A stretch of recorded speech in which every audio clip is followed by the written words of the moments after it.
आप भी रहते हैं दिन रात किसी न किसी स्ट्रेस में? क्या तनाव ने भी आपको भी घेर रखा है? क्या है ये तनाव जिसने हमारी ज़िंदगी को अपने काबू में कर रखा है? आज का हमारा ये सेशन होने वाला है बहुत ख़ास हमारे सभी दर्शकों के लिए जिन्होंने हमसे कई बार सवाल पूछे हैं कि अपने स्ट्रेस लेवल को हम कैसे कम कर सकते हैं। तो आइए जानते हैं हमारे मोटिवेशनल थिंकर और लाइफ कोच दीपक दुबे जी से। नमस्कार। दीपक जी, आपका बहुत-बहुत स्वागत है आपके चैनल पर डीप इनसाइट्स पर। अपने व्यूअर्स को बताना चाहूँगी ये हमारा मोटिवेशनल चैनल है हमारे सभी दर्शकों के लिए जो अपने जीवन में किसी न किसी चीज़ को लेके जद्दोजहद में हैं। हम उन सभी दर्शकों का अपने इस चैनल के माध्यम से और दीपक दुबे जी के माध्यम से उनकी सहायता करना चाहते हैं। तो आज का ये विषय बहुत ख़ास है उन लोगों के लिए जिन्होंने हमसे कई बार ये रिक्वेस्ट करी है कि मैम सर के थ्रू हमें एक सेशन चाहिए जो ये बताएँ कि हम अपने स्ट्रेस को जीवन में कैसे संतुलित करें? How to balance stress in our lives? बहुत महत्वपूर्ण आपने प्रश्न पूछा और तनाव से संबंधित इतनी बीमारियां जी, उत्पन्न हो गई हैं। हार्मोनल डिसबैलेंस शुरू हो रहा है, स्ट्रेस अगर बढ़ा है तो आप सो नहीं पाते, आपको बिल्कुल। आपका डाइजेशन डिस्टर्ब, जी, आपकी बीपी डिस्टर्ब, आपकी लाइफ डिस्टर्ब पूरी की पूरी। तो तनाव जो है वो एक बहुत बड़ी समस्या उभर के आ रही है और ये समस्या आज से 50-100 साल पहले नहीं थी इतनी। जी, स्ट्रेस बिल्कुल। स्ट्रेस वाली प्रॉब्लम नहीं थी ना, स्ट्रेस से संबंधित बीमारियां थी। तो देखना ये पड़ेगा कि स्ट्रेस हो क्यों रहा है, उसका जी, कारण क्या है। स्ट्रेस जो है, तनाव कई तरह का होता है। सबसे पहले तो आपको उसके कारण के बारे में सोचना होगा कि उसका कारण क्या है, क्योंकि जब तक आप कारण नहीं जानेंगे उसका निवारण नहीं हो सकता। बिल्कुल। तो आप अगर किसी चीज का सलूशन चाहते हैं तो प्रॉब्लम को समझना होगा, उसके जड़ में जाना होगा कि क्यों और कहाँ से कैसे क्रिएट हुई है। अब सपोज करिए, तनाव आजकल जीवन में जो जो मैं देख रहा हूँ कि कॉमन है, वो रिलेशनल स्ट्रेस है। बिल्कुल, जी। हस्बैंड वाइफ या भाई बहन से तो कम, भाई बहन को और तो लोग हम कुछ ये भी देखते समझते हैं नहीं। दीपक जी कि हर एज ग्रुप में ये चीज़ें देखने को मिल हम्म रही हैं, यंग जनरेशन में भी, मिडिल एज के जो लोग हैं उनमें भी। तो स्ट्रेस सबसे ज्यादा जो तनाव का एवरेज मैं देखता हूँ वो जी, 30 से 45 के बीच में देख रहा हूँ है, क्योंकि ये एक ऐसा एज ग्रुप है, ना ऊपर आसमान में है ना जमीन पर है, जी, शंकु वाली स्थिति होती है। जी, जिम्मे जो लोग जिम्मेदारियां मान रहे हैं घर परिवार की, उनके सामने जैसे 40-45 पे आप गए तो आपको पेरेंट की भी रिस्पॉन्सिबिलिटी है, बच्चे सेटल नहीं हुए। अब आजकल एक समस्या और हो रही है कि लेट मैरिज हो रही है। तो अभी जब आप 45-50 साल तक के हो जाते हैं तो पता चलता है बच्चा आपका 12 साल का है। जी, तो आप उसको, और जिम्मेदारियां ज्यादा हो गई, महत्वाकांक्षाएं ज्यादा हो गई। तो मैं बात कर रहा था कि स्ट्रेस का लेवल, तो जो सबसे ज्यादा स्ट्रेस है जी। वो तो थोड़ी सी रिस्पॉन्सिबिलिटी आने के बाद शुरू होता है। बहुत ज्यादा एवरेज ऐसे तो स्ट्रेस में बच्चे भी आजकल आ रहे हैं, जी, 15 साल के, 18 छोटे-छोटे साल के। बच्चे, हाँ, जी। क्योंकि उनको होमवर्क का स्ट्रेस हो गया। जी, उनको अपने और स्ट्रेस बच्चे जितना नहीं ले रहे हैं, जी, पेरेंट्स दे रहे हैं। जी। अपनी जितनी महत्वाकांक्षाएं हमारी है जो हम नहीं पूरा कर पाए, अगल बगल के बच्चों को देख करके हम बच्चों को स्ट्रेस दे रहे हैं। तो अभी मैं उस पे नहीं जा रहा हूँ, अभी मैं एक स्ट्रेस के ऊपर बात करना चाह रहा हूँ फोकस होकर के, कि स्ट्रेस के कारण को पहले पहचानिए कि वो किस वजह से है। कर्म जनित है, आपने कुछ ऐसा किया जिसकी वजह से स्ट्रेस हो रहा है। अब आपने कोई अपराध कर दिया, अब पुलिस पीछे पड़ी हुई है, आप स्वयं ज़िम्मेदार तो हैं। आप स्वयं जिम्मेदार हैं, दोबारा मत करिए। आपने कर्जा बहुत ले रखे हैं, क्योंकि आजकल हो क्या रहा है कि लोन पर हर चीज मैंने, आप अब क्रेडिट कार्ड भी तो लोन ही है ना। क्रेडिट कार्ड से आप मेडिसिन भी लोन उससे खरीद ले रहे हो, किताबें भी खरीद रहे हो, रोज जोमेटो स्विगी कर रहे हो। पता चला मंथ के एंड में 48,000 का बिल उसी का आ गया, सैलरी 50,000 मिलनी है। जी, तो अब हो गया तनाव कि बच्चे की फीस कैसे भरूं। फाइनेंशियल स्ट्रेस आ गया। तो आपके पास फाइनेंशियल स्ट्रेस है, आपके पास रिलेशनल स्ट्रेस है, आपके पास कंडीशनल स्ट्रेस है, जी, आपके पास अपने करियर रिलेटेड स्ट्रेस है। जी, तो स्ट्रेस के कई कारण हैं, जी। जिनमें कुछ कंडीशनल होते हैं, परिस्थिति जन्य होते हैं। वो परिस्थिति बीतने के बाद खत्म हो जाता है, ओके, और उस परिस्थिति के दौरान हमें केवल पेशेंस रखना होता है, क्योंकि हम उसमें कुछ कर नहीं सकते उस दौरान। ठीक है, तो हमें ये समझ, लेकिन पेशेंस की जरूरत वहां भी है, वहां स्ट्रेस लेने और आपको ये समझना है, जो क्योंकि जो कंडीशनल स्ट्रेस होता है उसमें आपके पास करने को कुछ नहीं होता बहुत ज्यादा। जैसे मान लीजिए आपके घर में कोई व्यक्ति बहुत बीमार हो गया और उसके कारण आपकी समस्याएं बढ़ी हुई हैं, आपको स्ट्रेस हो रहा है, तो आप केवल एक्सेप्ट कर लीजिए ना कि ये कुछ टाइम तक ऐसा चलेगा, अगर बीमारी की वजह से है तो। क्योंकि वो जब तक वो चीज या तो ठीक नहीं होगी या खत्म नहीं होगी, तब तक आपको उससे जाना है। तो वहां पर एक्सेप्टेंस आपके स्ट्रेस को खत्म कर देगा, सिचुएशन को आप एक्सेप्ट करना सीख जाएं। कंडीशन को एक्सेप्ट करना कंडीशन आप सीखिए। एक्सेप्ट एक करें। एक चीज। दूसरी हो गई कि कर्म जनित है। जैसे मैंने कहा कि आपकी मेरे पास कई बार ऐसे सिचुएशंस आते हैं कि पैकेज 5 लाख रुपए महीने का मिला, 60 लाख 50 लाख का सालाना पैकेज मिल गया। जी। तो पहले साल में ही जो है वो मर्सिडीज, बड़ा बंगला, विला ओके। कैलकुलेट नहीं किए, तो पता चला 8 महीने बाद नौकरी छूट गई। अब समझ में नहीं आ रहा उनको कि हम जो है ये साल का जो हमने 30 लाख का लोन का की जिम्मेदारी ले रखी वो कैसे चुकाएं। ये कर्मजनित समस्या हो गई। ये क्या था, उतावलेपन में लिया हुआ निर्णय है। ठीक है, आपने अपनी कंडीशन नहीं समझी, अपने को मजबूत नहीं किया, अपने बेस को मजबूत नहीं किया। तो जो कर्मजनित समस्याएं हैं ना, अब वो कर्म से ही ठीक होंगे, उसको भुगतना पड़ेगा। तो वहां भी एक्सेप्ट करिए कि भैया मैंने किया था, समय से पहले हम आनंद लेना चाह रहे थे, तब तो नुकसान होगा ही होगा। ठीक है, तो आप क्योंकि आपकी चीजें अभी तैयार नहीं थी और आपने, तो ये एक एनालिटिकल मिस्टेक है कि हम अपनी फाइनेंशियल सिचुएशन को, अपने कंडीशन को ठीक से एनालाइज नहीं किए और हमने कोई कदम उठा लिया उसमें। तो वहां पर तो आप या तो फिर तुरंत पीछे हटना है तो हटा दीजिए, सब डिस्पोज ऑफ, हिम्मत रखिए ना। कई लोग क्या चिपक जाते हैं, मैंने देखा है गाड़ी खरीदी चिपक गए, हाय हाय उसको बेचें कैसे, बेचो हटाओ यार, लेके थोड़ी पैदा हुए थे। अगर तो सबसे पहले तो लाइफ में ये डिसाइड करना पड़ेगा कि आपको प्रिय क्या है। रात की नींद अच्छी है, सुकून की नींद अच्छी है, या दिन में दिन की लग्जरी और दिखावापन अच्छा है। अगर आपके पास ईश्वर ने कैपेसिटी दे रखी है तो आपके पास चीजें हैं तो ठीक है। हम दिखाने के चक्कर में कि मैं तो यार इस कंपनी में काम कर रहा हूं, मेरा तो इतने का पैकेज है, तो मैं इस घर में कैसे रहूं या मैं इस गाड़ी से कैसे चलूं, यही ये आप स्ट्रेस खरीद रहे हैं। आप गाड़ी नहीं खरीद रहे, आप स्ट्रेस खरीद रहे हैं।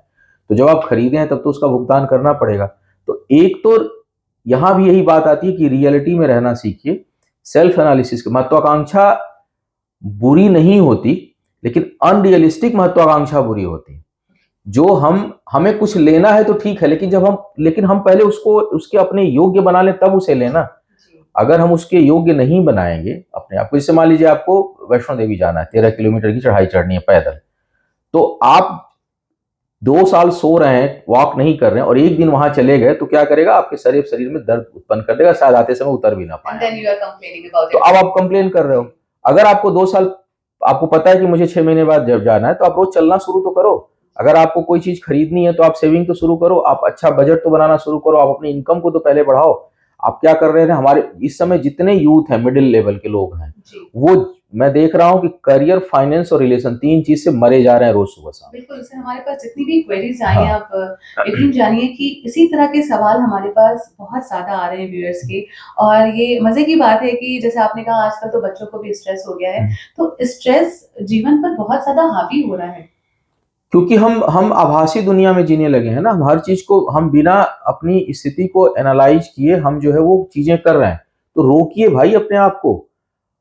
अब दिक्कत क्या होती है, कई बार ना लोग जो है वो उल्टी चीजों को समझ लेते हैं। जैसे एक है ना कोई कि वो तबीयत से पत्थर उछालो यार, आसमान में सुराख होगा।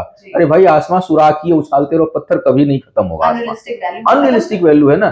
तो आप उत्साहित तो कर दिए, लेकिन कितना, अब कितने लोग उसी को रियल समझ लें कि यार पत्थर उछालेंगे तो आसमान में सुराख हो जाएगा।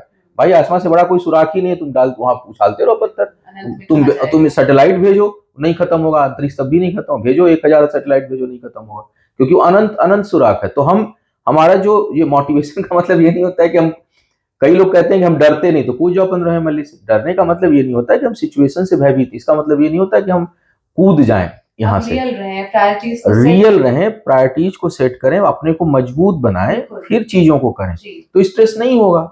माने आपकी स्थिति ये अगर है कि आप ले तो एक्स गाड़ी सकते हो, लेकिन आप लो X-1, ठीक है यार, हमको क्योंकि हमें चलना है, हमें, हमारा उद्देश्य है कि धूप छांव उससे बचे। और अगर क्षमता ईश्वर दे रखे हैं तो वो भी लो। अपनी सबसे बड़ी बात है, अपनी क्षमता को पहचानो। सारांश यह है कि अपनी क्षमता को अगर पहचान के आप कोई काम करते हैं तो आधा स्ट्रेस तो आपका वैसे ही खत्म हो जाएगा। क्योंकि हम ये तो हुआ फाइनेंशियल के मामले में। फाइनेंशियल के मामले एक स्ट्रेस है रिलेशन को लेकर के, बहुत ज्यादा रिलेशन में दो चीजें परेशान लोगों को कर रही, एक पेरेंट्स के साथ संबंधों को लेकर के, और सबसे ज्यादा पर्सनल, माने हस्बैंड वाइफ या प्रेमी प्रेमिका का। वहां पर तो मेरा सीधी सी बात होती है कि जब अगर आपकी, देखो कुछ रिश्ते ऐसे हैं जहां समर्पण होता है, कुछ रिश्ते ऐसे होते हैं जहां हमें हमारा कर्तव्य है, लेने का नहीं है, देने का है।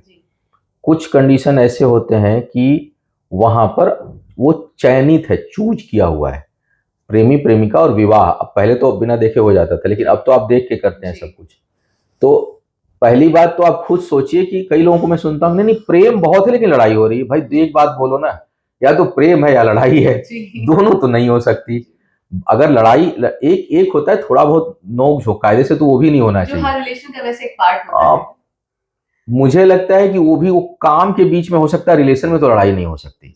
हाँ, काम को लेके बहस हो सकता है, काम को लेके बहस हो सकता है कि गिलास यहाँ नहीं यहाँ रखनी चाहिए थी, बस।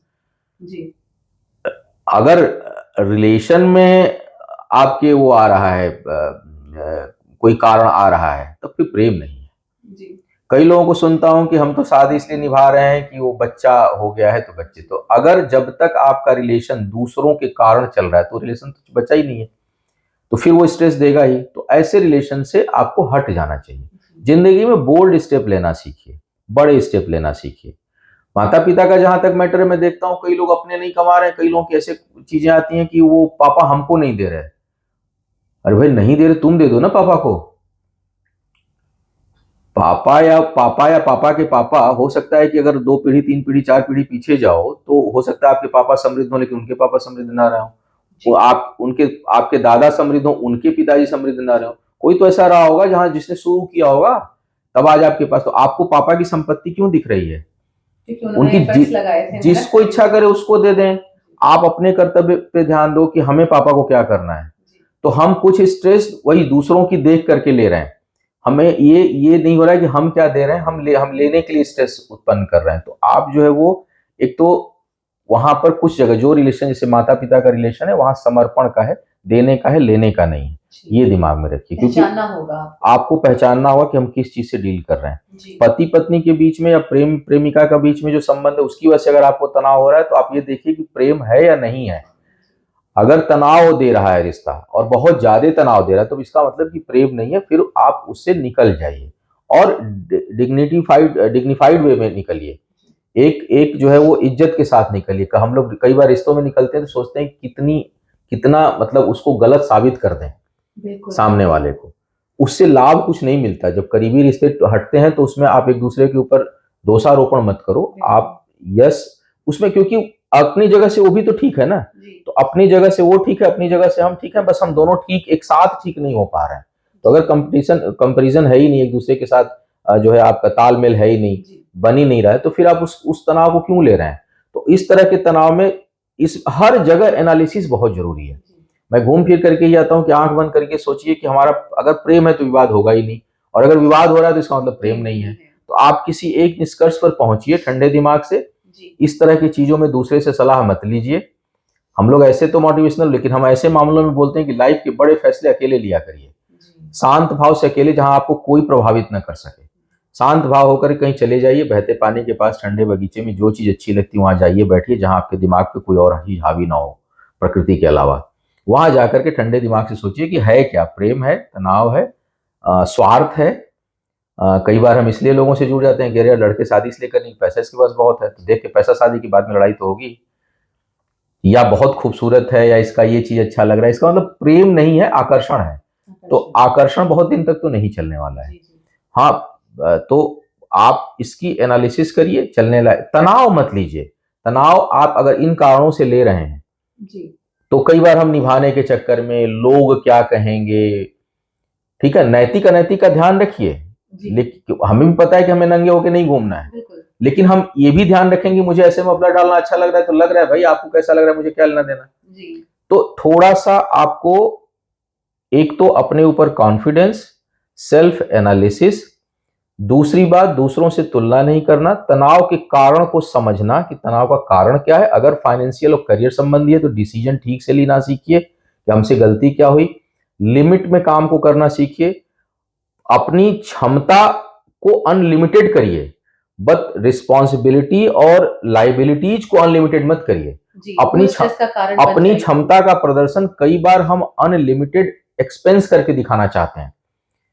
मैं अंदर से नहीं हूं, लेकिन मैं दिखा रहा हूं कि मैं तो इससे चल सकता हूं। तो बिल्कुल। आपका दिल जान रहा है कि आपकी वो क्षमता है नहीं।